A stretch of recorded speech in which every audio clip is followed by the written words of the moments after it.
What's up, YouTube? My name is Nick from RC Magic, and today I'm going to show you my Abzan Aristocrats standard deck for Oath of the Gatewatch standard. This is the deck that I played in the gameplay.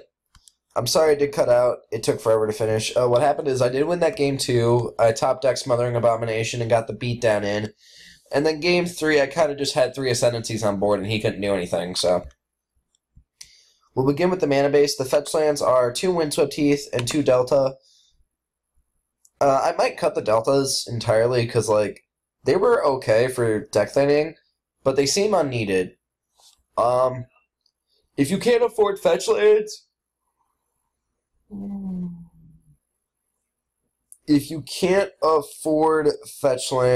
then you should play Evolving Wilds because they do the same thing. I'm playing Abzan, so 4 Sandstep Citadel, just to get all the colors of mana, and then 3 Llanowar Waste and 1 Caves of Koilos just for extra fixing. And if we're up against a control deck, we kind of need to get our mana going. We have to be aggressive, so... play 2 Shambling Event. This card combos really well with Ascendancy, because it'll get the counter, it'll stay, and then if it dies you get a token, so it works really well with the deck. 3 Canopy Vista just for more, it's for deck thinning target with the Windswept Teeth, and it just randomly comes into play on tap, so yeah. Then for basics, 3 swaps, 2 forests, and no plains. You play the plains just in case you need to get to Ascendancy on turn 3, so. On to the creatures, we play 4 Bloodsoaked Champion. This card was made for Aristocrats. It's a 2/1, it can bring itself back, and it's really aggressive, just what we want. For our 2-drops, 2 Carrier Throw. This card combos really well with Ascendancy, but I had to cut them out for room for Ollie's. I'll talk about her in a minute. But he's really good because when he dies he makes a Scion, and with Ascendancy he'll make 2 tokens, so he's a really good card for the deck. 3 Ollie. Oh, let me talk to you about this chick. 2/3 for Black-White, which by the mana base we can easily get. Death Touch. You can pay a generic and sack a creature to gain life to its toughness.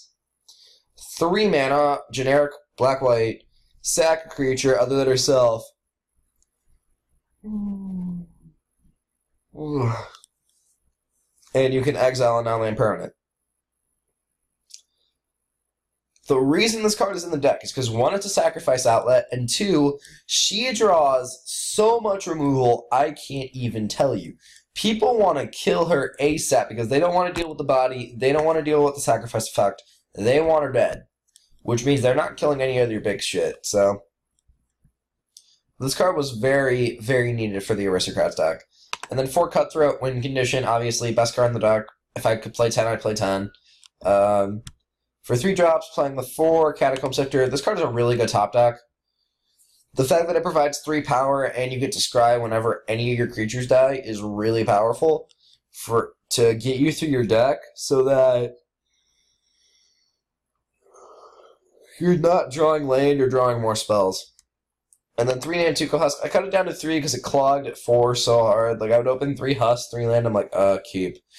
Because, you know, you don't really want to... You want to sack things to Nantuko Husk once you know that the path's clear.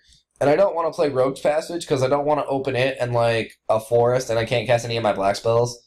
So I don't really play a way to give it unblockable. I might just cut it from the deck entirely. I'm not sure.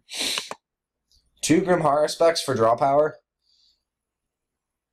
That's it. And you can play as a morph and they think, oh, Den Protector, and then they kill it. It's like, oh.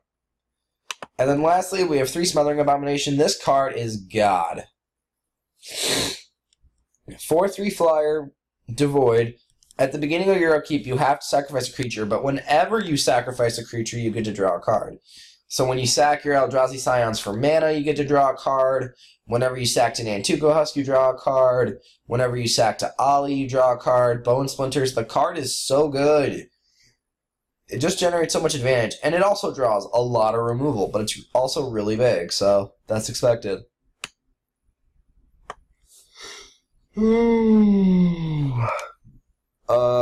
Despise for hand attack, obviously. For removal, we're playing 3 Bone Splinters and 3 Cut. I did this ratio because Bone Splinter says that you get to sacrifice a creature.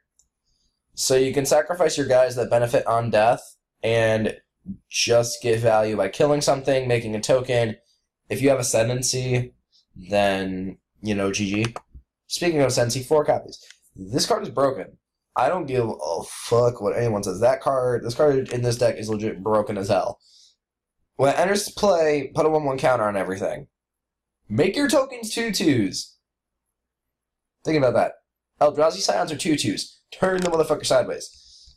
And then whenever a non-token creature dies, put a 1/1 white spirit onto the battlefield. That stacks. So if you have 3 of them and they kill an Antico Husk, you get 3 1/1 spirits. That's disgusting and broken. Because now it basically says, you can't kill me, but you gotta kill me because you're gonna lose the game, but when you kill me, I'm gonna make things. If you get this in Cutthroat out, you can't lose. Like, every time I established the Zulaport lock, which is a combination of those two, you win the game. Just no question whatsoever. Because it takes forever to get out of it unless they go like Utter End, Anafenza, kill your shit. And it's like, well, fuck. But yeah, that's it for the main. Going to the sideboard for the creatures. 1 Felidar Cub for the Hardened Scales deck that still exists. The 1 Tasigur for control. 3 Duress for control.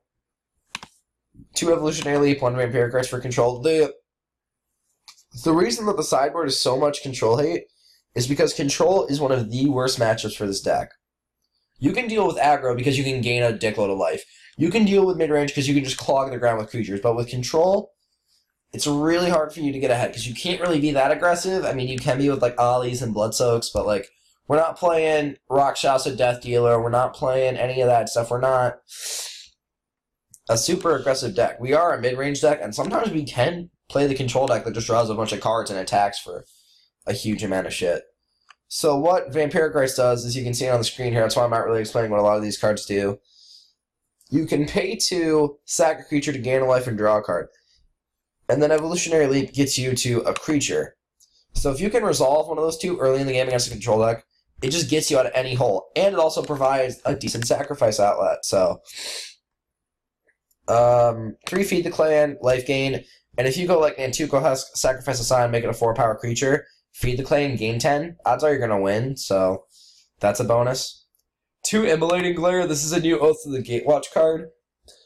I'm testing this for aggressive decks because I was first playing Complete Disregard, and I found it to be too inconsistent for 3 mana because we want to be really low to the ground. So, in my testing, it's been a really good card. But sometimes I'll dead draw it, and it's like, fuck. So yeah, I'm not sure how I feel about the card. I think it's really good, but I might take it out for some other stuff. And then I play 2 Radiant Purge because I don't like Siege Rhino, I don't like Dragons, I don't like any of them. Go away.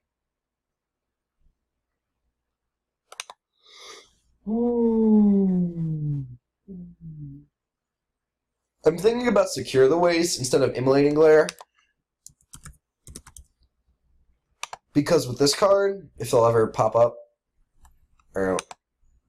yeah, put X 1/1 white warrior creature tokens on. This card's amazing against control because you can do it at the end of their turn, get a bunch of tokens, and they can't do anything about it. Oh, there it is.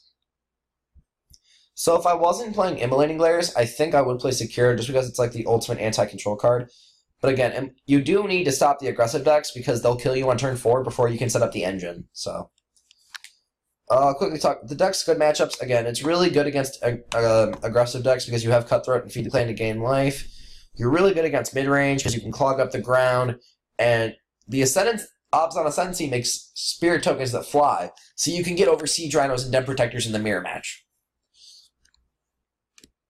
And also, it just gives stuff counter, so you can make things motherfucking huge and just not give a damn.